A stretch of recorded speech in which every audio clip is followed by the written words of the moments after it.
నమస్తే. ప్రస్తుతం మనతో పాటు వనపర్తి డీసీసీ ప్రెసిడెంట్ శివసేన రెడ్డి గారు ఉన్నారు, కార్పొరేషన్ చైర్మన్. మాట్లాడే ప్రయత్నం చేద్దాం. వనపర్తిలో కొంత రాజకీయాలు హిటెక్కినట్టు తెలుస్తోంది. వనపర్తిలో వర్గపోరం నడుస్తుందా? ఒకటే పార్టీలో అటు చిన్నారెడ్డి కావచ్చు, మెగా కావచ్చు, వీరి మధ్య ఏమైనా సఖ్యత ఉన్నదా లేదా? సరే, చిన్న చిన్న ఈ సమస్యలు చిన్న చిన్నవే, ఇవేమి పెద్దవి కాదు. దీన్ని భూతద్దలు పెట్టి చూడాల్సిన అవసరం లేదు.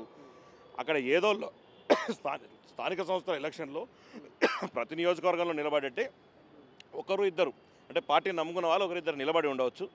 నిలబడరు చాలా చోట్ల. అట్లనే మేము కూడా వీలైనంత వరకు కన్విన్స్ చేసినాం, చేసే వాళ్ళకి చేసినాం. కొందరు మనం ఒక పర్సన్ పెట్టిన తర్వాత కూడా ఆపోజిట్గా కూడా కొందరు అన్ని పార్టీల్లో నిలబడరు. గతంలో టీఆర్ఎస్ పార్టీలో ఉన్నప్పుడు ఎంత వాళ్ళు రెబల్స్ ఎట్లా నిలబడ్డారో మా రెబల్స్ని మళ్ళీ మేము మా దగ్గర తీసుకుంటున్నాం కూడా. ఎందుకంటే నేను గెలుస్తా అన్న నాకే నమ్మకం ఉందని మా దాంట్లో పనిచేసిన వ్యక్తి, పక్కన కూడా ఇంకోరు మాకు పనిచేసిన వ్యక్తి నేను కూడా గెలుస్తాను నమ్మకం. వారి స్థానిక సంస్థల ఎన్నికలు గుర్తు మీద ఉండదు, మీకు కూడా తెలిసిందే. కాబట్టి వారి నమ్మకం మీద ఆ క్యాండిడేట్ లోకల్లో ఉండేటువంటి ఆ వ్యక్తి మీద గెలిపోవటములు ఉంటాయి. ఆ విధంగా మా పార్టీ నుంచి దాదాపు 67% ఈరోజు కాంగ్రెస్ పార్టీ తరఫు నుంచి గెలిచిన అభ్యర్థులు ఉన్నారు. రెబల్స్ అందరూ మరి మా దగ్గరకు వచ్చారు. అందులో కొందరు ఎవరైనా ఓడిపోయిన వారికి ఎమ్మెల్యే గారి దృష్టికి తీసుకుపోయారేమో, నా పలానా వ్యక్తి వల్ల ఈ విధంగా ఇబ్బంది జరిగిందని చెప్పిండొచ్చు. నేను కూడా ఆ వీడియోని ఇప్పుడే చూసడం జరిగింది. దానికి సంబంధించింది వెంటనే నేను ఎమ్మెల్యే గారితో కూడా పీసీసీ ప్రెసిడెంట్ గారి దృష్టికి తీసుకెళ్ళి ఎమ్మెల్యే గారితో చిన్నారెడ్డి గారితో కూడా మాట్లాడి ఈ సమస్యలు సర్దుమనిపోతే ఇది పెద్ద బుద్ధతలు పెట్టాల్సిన సమస్య అయితే కాదు. మీరు నూతనంగా డీసీసీగా ఎన్నికైనటువంటి వ్యక్తి, సో డీసీసీగా బాధ్యతలు మీ మీద ఎక్కువ ఉంటాయి. బాధ్యతలతో పాటు అక్కడ ఉన్నటువంటి క్యాడర్ను కూడా ఏకం చేయాల్సినటువంటి అవసరం ఉంటుంది. ఎట్లా లీడ్ చేస్తారు దీన్ని, ఎట్లా సమన్వయం చేస్తారు? తప్పకుండా అందరు ఇప్పుడు ఆడ కాంగ్రెస్ పార్టీ కార్యకర్తలు 10 సంవత్సరాల నుంచి ఎన్నో ఇబ్బందులు పడ్డారు. అక్కడ జరుగుతున్నటువంటి అరాచకాలు కానీ మీరు చూసిరు. టీఆర్ఎస్ ప్రభుత్వంలో ఎన్ని ఇబ్బందులు పెట్టినారు వాళ్ళు. ఇప్పుడు అందరూ కోరుకునేది చిన్నారెడ్డి గారు కోరుకున్నా, మేఘారెడ్డి గారు కోరుకున్నా, నేను కోరుకున్నా, ముఖ్యమంత్రి గారు కోరుకున్నా వనపర్తి నియోజకవర్గంలో 10 సంవత్సరాల నుంచి కష్టపడ్డ కార్యకర్తలకు న్యాయం జరగాలి. రాబోయే రోజుల్లో కూడా వాళ్ళకు అత్యధికమైన సీట్లు, అత్యధికం కాదు ఆల్మోస్ట్ సీట్స్ అన్నీ 10 ఏళ్ల నుంచి కాంగ్రెస్ పార్టీని పట్టుకొని కష్టపడ్డ వాళ్ళకి ఖచ్చితంగా ఉంటుంది.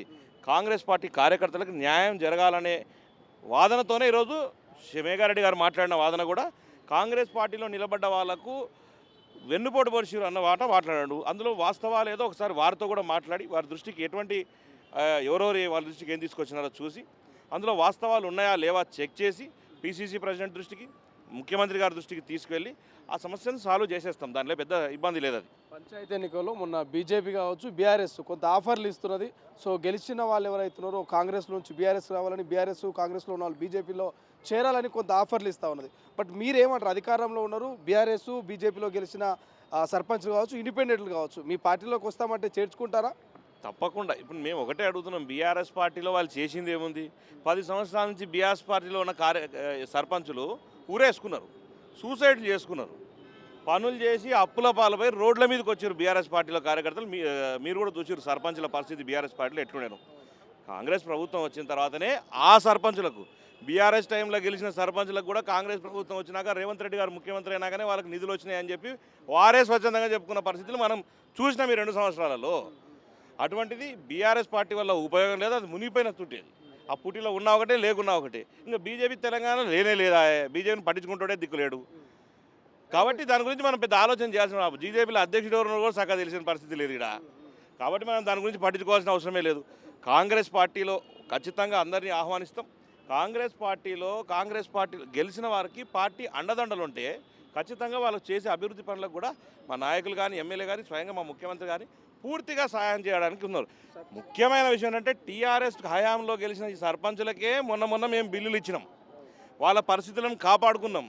వాళ్ళ ఏ పార్టీడైనా సరే సర్పంచ్ గ్రామానికి ప్రథమ పౌరుడు కాబట్టి వారికి విలువనియాలని చెప్పి మొన్నటి వరకు కూడా విలువనిచ్చింది మేమే. టీఆర్ఎస్ ప్రభుత్వంలో వాళ్ళకి విలువనే లేకుండా చేసిరు వాళ్ళు.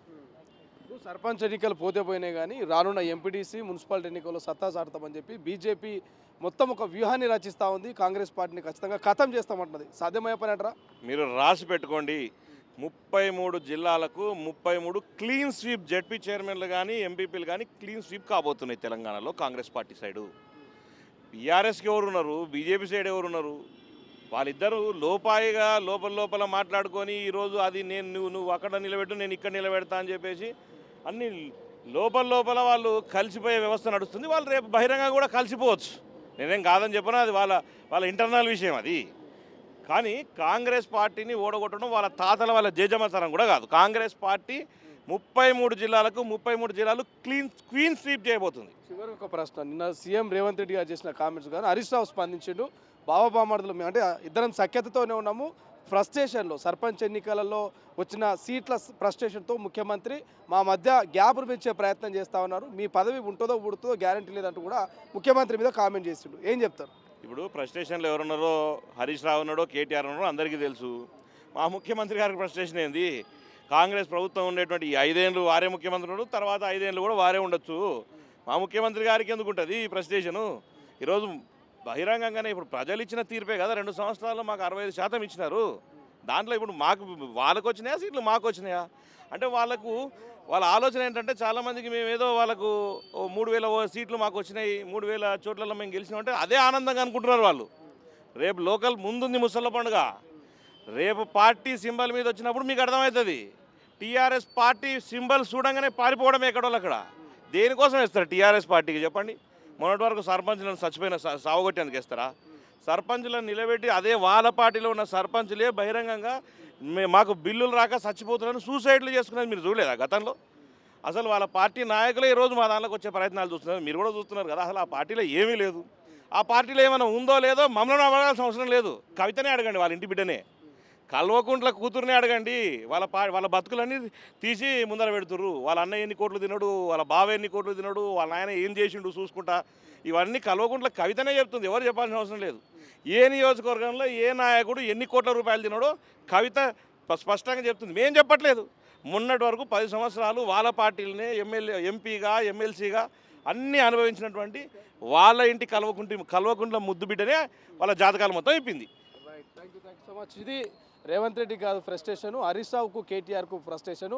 రానున్నటువంటి జెడ్పీటీసీ కావచ్చు, ఎంపీటీసీ ఎన్నికల్లో మంచి మెజార్టీ సీట్లను సొంతం చేసుకుంటామంటూ Congress party Wanaparthy DCC president, corporation chairman Shivasena Reddy clarity ఇస్తున్నటువంటి పరిస్థితి. మరోవైపు వనపర్తి అక్కడటువంటి మెగా కావచ్చు, ఇటు చిన్నారెడ్డి మధ్య ఎటువంటి గ్యాప్ లేదు, అంతా కలిసి ముందుకు పోతాం, పార్టీ బలోపేతానికి కృషి చేస్తామంటూ ఒక క్లారిటీ ఇచ్చే ప్రయత్నం చేస్తున్నారు. కెమెరా పర్సన్ అజయ్తో శ్రీశైలం, తొలి వెలుగు, గాంధీ భవన్. అసలైన తొలి వెలుగు. ఫాలో వాట్సాప్ @తొలి వెలుగు official.